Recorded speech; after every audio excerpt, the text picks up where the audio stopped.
There is a blue, shimmering, jewel-like planet called Earth. Earth is a third planet from the Sun. When men first looked back at Earth on their way to the Moon, they realized how fragile and small our world appears in the vastness of space.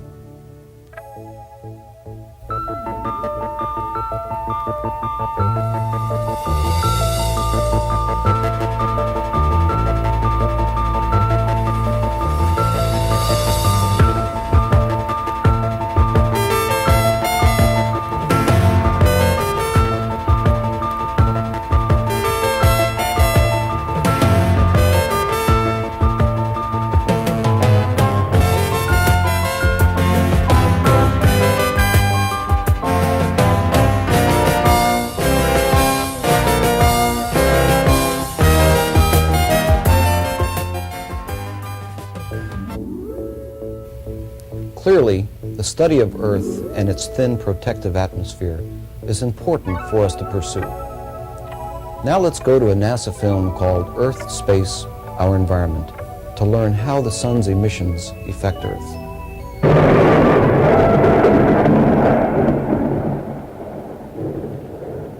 Weather and climatic changes, atmospheric pollution and disturbances of the ozone layer,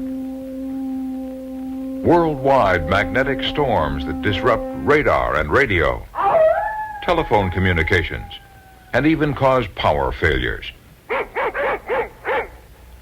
All these may well be controlled by eruptions on the Sun, which affect Earth's magnetism and create the auroras by means of a vast engine around the Earth, the magnetosphere. Because this magnetosphere can affect Earth in so many ways, understanding how it works might help us cope with climate and pollution variations, and even help us in planning the use of our food and energy resources. But how can we start to understand the magnetosphere? In 1600, William Gilbert told us the Earth was a great magnet extending into space. 10 years later, Galileo Galilei turned his telescope on the Sun and recorded how its surface constantly changed.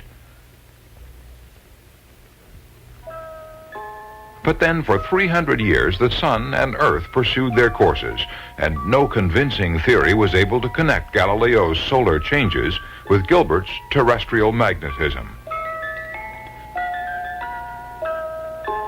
Until a solar theory in 1890 suggested that the Sun throws out particles which travel to the Earth to be caught by its magnetism.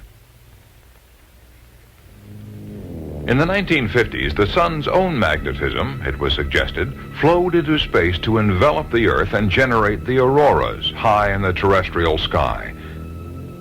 Yet this was only speculation on how the Sun might affect the Earth through an invisible magnetosphere. Only by actually getting measurements in space could the true facts be unearthed. In the late 20s, Goddard, the American, built the first practical rocket craft.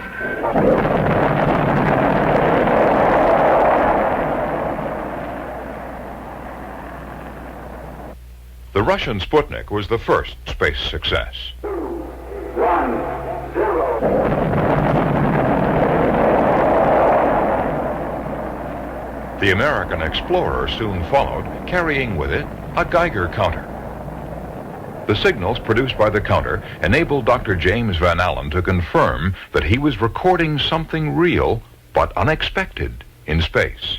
It repeatedly did the same thing in the same general range of altitude and latitude and longitude, and therefore it must be a true physical effect that we were observing. This was the first discovery in space. The Van Allen radiation belts, particles invisible to the eye, which came perhaps from the Sun, were trapped in the space around the Earth by the planet's magnetism. This was the first step in establishing a link between the Sun and Earth through the magnetosphere. And when the radiation belts were discovered, I was very keen on the idea that the fast particles from the Sun would be able to fill these radiation belts, and that the stored particles we were seeing there were in part, or perhaps in major part, coming from the Sun. And so the paper in which the word magnetosphere was coined was that there would be a region around the Earth where the Earth's magnetic field dominated the circumstances. The first concept of the magnetosphere was that of a region where Earth held particles that were captured from the sun. But did these particles really come from the sun?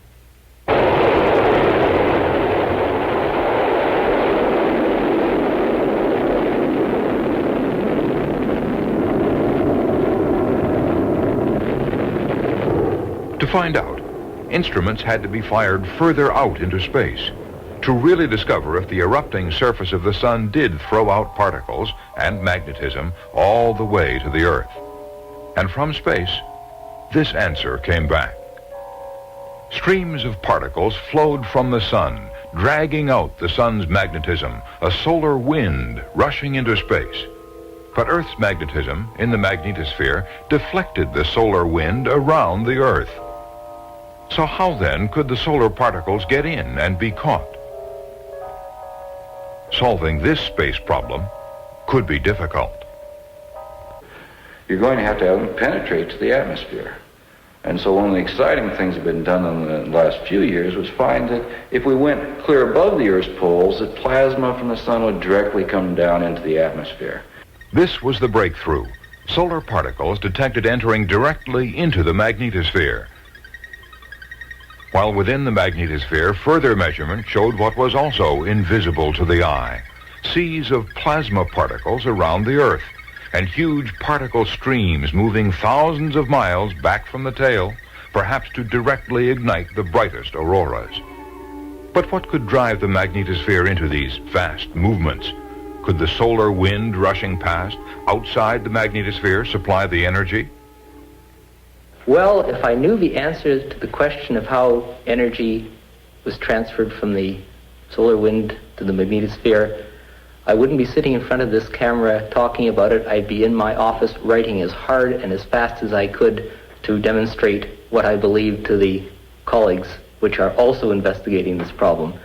It is contentious.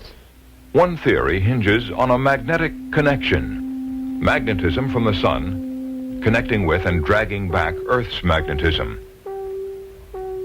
This would work like a dynamo in space, transferring energy into the magnetosphere, where it is stored until suddenly released in a magnetic storm to disturb the Earth and create auroras. For such auroras appear to be created when stored energy is released in a violent eruption throughout the magnetosphere. But where can proof of this be found? One place is the Arctic, where auroras are seen almost every night. And scientists search for clues to show how the magnetosphere collects energy from the sun, stores it, and suddenly releases it to the Earth, creating auroras in a burst of energy equal to that of a large earthquake.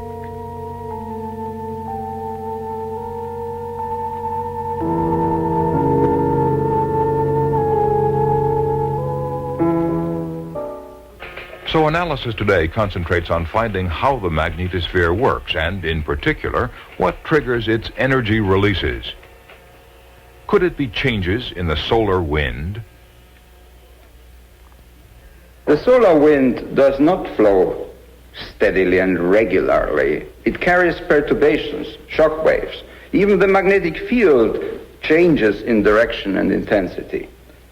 When this happens, an instability is triggered in which suddenly an explosion occurs in the tail, in which magnetic energy that has been accumulated during a certain time is suddenly converted into particle energy. And that typical solar wind particle that had been trapped in the tail now suddenly is accelerated toward the Earth. So, changes on the sun, which change the solar wind, appear to trigger an energy-filled magnetosphere into a sudden spasm, creating a magnetic storm, the brightest auroras, and affecting the whole Earth environment. But there are still many of the apparent effects of the aurora borealis and the magnetic storms that defy detailed explanation. So there's a great deal more to be learned in the ionosphere and in the upper atmosphere of the Earth. So investigations continue.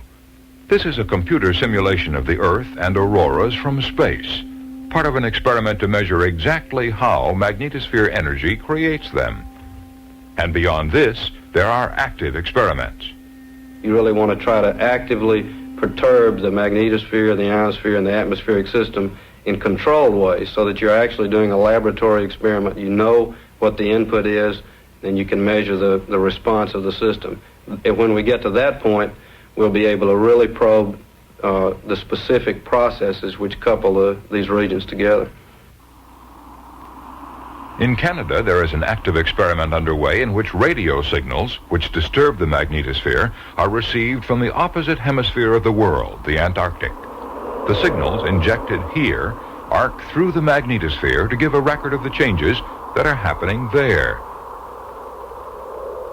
The most active experiments will be done with man in space, on the space shuttle. With the space shuttle, we get the opportunity to put man into the experiments. Given the new capability that the shuttle will have, we'll be able to conduct a brand new variety of experiments that we've never had the capability to do before. And the scientist will be able to interact with the medium surrounding the vehicle, will be able to probe the medium, perturb the medium, and measure the responses. And that's really the way you understand things. So what is understood of Earth space today? Laboratory simulations of a magnetic Earth and the solar wind streaming at it have been able to produce a visible representation of the magnetosphere. But the picture is blurred and out of scale. Only space measurements are valid in constructing a true diagram of the magnetosphere and its movements. Simplified images of this complex engine in Earth space, where until recently there was thought to be only empty stillness. This is, however, a gauge of our present-day understanding and ability to predict how changes on the sun will, in some ways, affect the magnetosphere and Earth environment. So today, at forecast centers like this, the sun is kept under watch around the clock. Activity in region 331. What kind of activity you have? The filament in 331 is active. It is shifting off band to the red. Flare. Beginning in 331. Start time 1958. Location North 13, East 28. Dad, I've got a big flare. Could you give me some help? Today, we know that the magnetosphere is a complex engine through which the sun causes enormous disturbances to the Earth's environment. FAA, this is the Forecast Center in Boulder. I'd like to report a major solar flare in progress. When we learn all the details of how the magnetosphere works, we will be able to predict its effects on the atmosphere and its influence on short and long-term weather patterns and on changes in the Earth's ozone layer. Then we would know what changes to expect in our environment when we see the sun shaken by a huge eruption. All this lies in the future, but many think the groundwork is now being laid. Ecology, the balance of nature, is important to all life. One of the tools we can use to monitor this balance of nature on Earth is the satellite. Satellites can be used to observe our planet from a high vantage point. A NASA film called Remote Possibilities tells the story. From far out in space, the Earth appears serene and beautiful, displaying no hint of our crowded planet's many problems.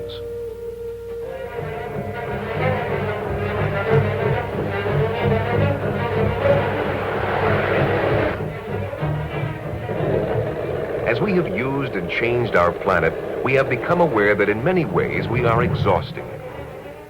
Exhausting our food supplies, our sources of energy, our natural lands, exhausting the potential of even the once seemingly limitless oceans. Management of Earth resources is at a critical stage. It has never been more important that we understand the environmental relationships of our planet. Scientists are striving to apply the technology of the space age, the quest for more and better information about these complex relationships. In 1972, a new kind of satellite left the launch pad and rose to an altitude of 910 kilometers from Earth. There it settled in a circular orbit around the planet. This satellite, called Landsat, opened a new era of Earth resource management. Landsat's recordings of the Earth's surface are not photographs as we usually think of them. They are images. Images formed using the techniques of remote sensing, that is, sensing from a distance. We're all familiar with remote sensing. You're using a remote sensor to view this film. Landsat uses another kind of sensor, an oscillating mirror, which captures the light reflected from the Earth's surface. Different areas of the Earth's surface reflect varying amounts of light.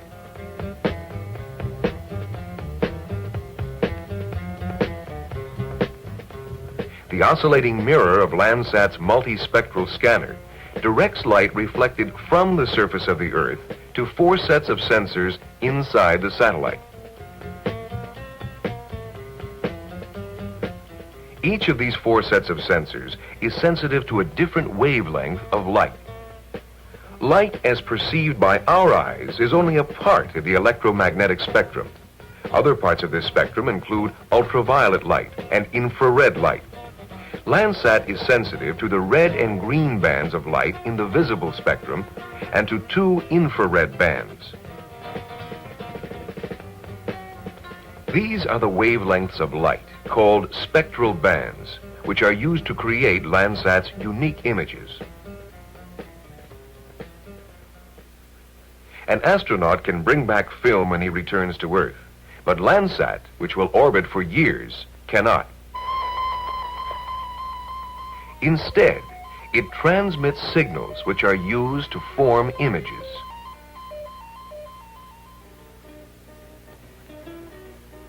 Landsat's oscillating mirror scans the ground and receives light from small areas called picture elements, or pixels. Each pixel is 1.1 acres, approximately the size shown here. Landsat receives the light reflected by a pixel. Sensors inside the satellite give the light a number between 0 and 63. Bright areas receive high numbers. Areas with less reflectance receive lower numbers. Each area of the Earth is seen as a pattern of lights and darks, coded with numerical values in each spectral band.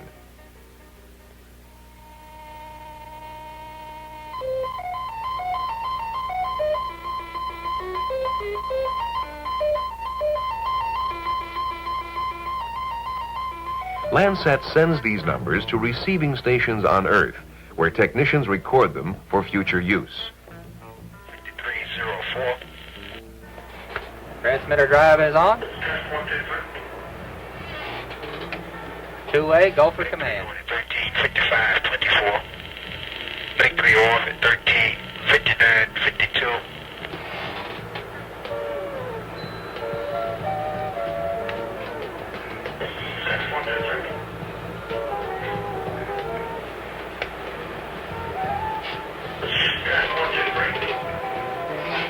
Link 4 signal strength, -113. The numerical information is received and stored on tape, which can then be used to make images on film.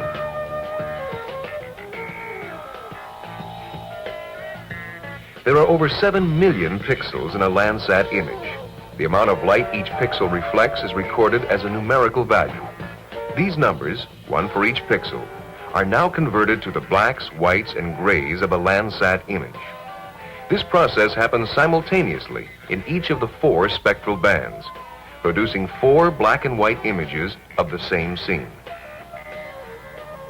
At any given point in an image, the reflectance value is different in each of the 4 spectral bands. For example, the outlined area, a redwood forest, might vary in reflectance from 15 to 35. By combining these separate black and white images and printing them through color filters, the differences in them can be used to emphasize specific Earth features. The colors, however, are not normal. Vegetation, for example, is seen as red. For many uses, these photographic products of Landsat data are a great advancement over any other form of aerial surveillance. The photographic product is a very useful tool, but it does have one disadvantage. It does not allow us to display and analyze each pixel, that is, each picture element. However, this can effectively be done with a digital computer. We can use the cursor, or the light square there, in order to train the computer on a particular theme that we want to analyze. In this case, it's the sediment emptying out into the ocean from a river. We can now display all similar areas of sedimentation in the image in a particular color. In this way, we can display the numerous themes which exist in the imagery on the digital computer. Landsat views offer researchers one totally new service. The satellite orbits the Earth in such a way that it always passes over the same area at the same time of day, recording exactly the same spot on Earth once every 18 days. This repetitive coverage provides an ideal tool for monitoring changes on the Earth. For example, note how well these images of the Washington, D.C. area show seasonal changes. The bright reds indicate the healthy vegetation of spring and summer.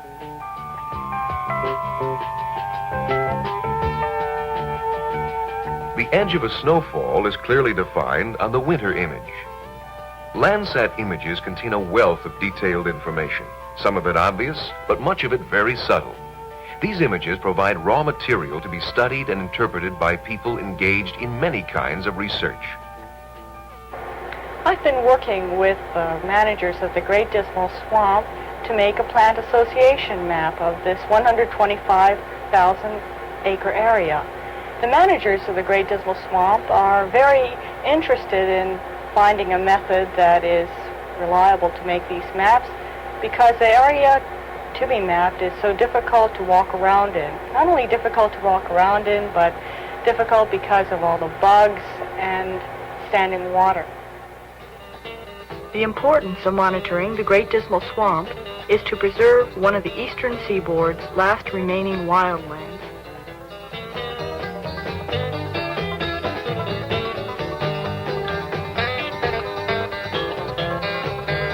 When we began mapping the Dismal Swamp, certain features were easily located. Lake Drummond in the center of the swamp stood out clearly.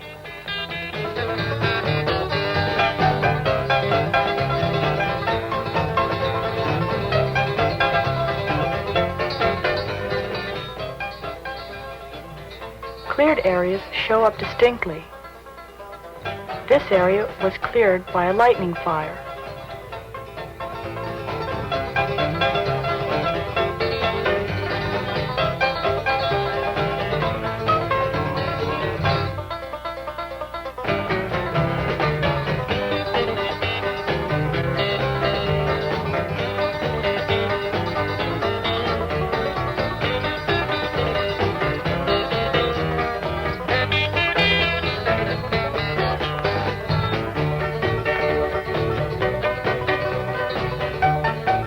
One area on the computer scene puzzled us. It showed up as evergreens, but different from the evergreens which we had previously mapped. We checked it out with a trip to the swamp.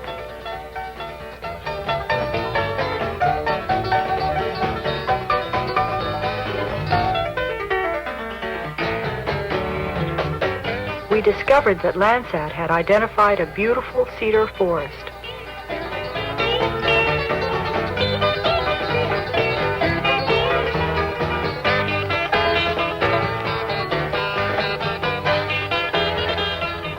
The final product of our research was a thematic map of the Dismal Swamp showing plant associations. In the future, we will be able to compare new Landsat images to this base map in order to monitor changes that take place in the swamp.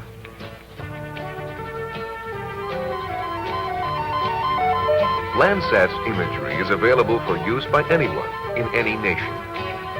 The Eros Data Center in Sioux Falls, South Dakota distributes images and tapes to people all over the world.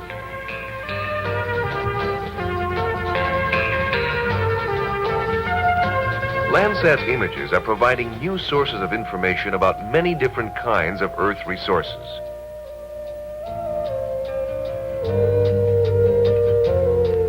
The satellite is being used to map the extent of flood damage.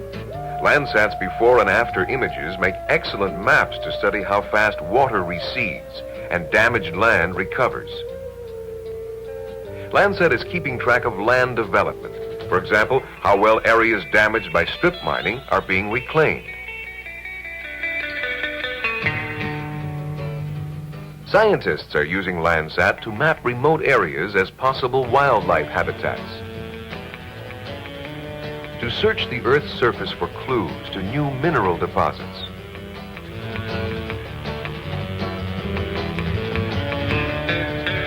To inventory the world's agricultural crops so that food and fiber resources can be better managed.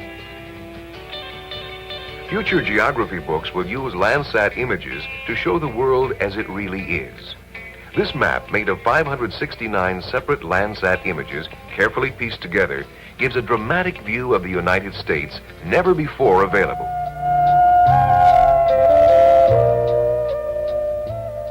Perhaps it is Landsat's beautiful views of the Earth which remind us most of all that the Earth is a treasure.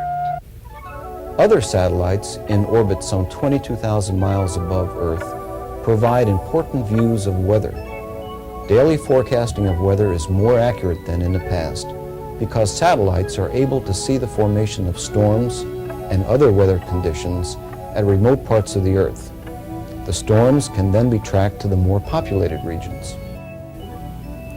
12 American astronauts walked on the moon looking for clues about the origin of the solar system, perhaps preserved there. But first, we had to photograph the moon from close range and land probes to see if it was safe for men to land. During our next program, assignment Shoot for the Moon, we will see how the moon was studied before men went there. This is Larry Ross saying goodbye from NASA's Lewis Research Center in Cleveland, Ohio.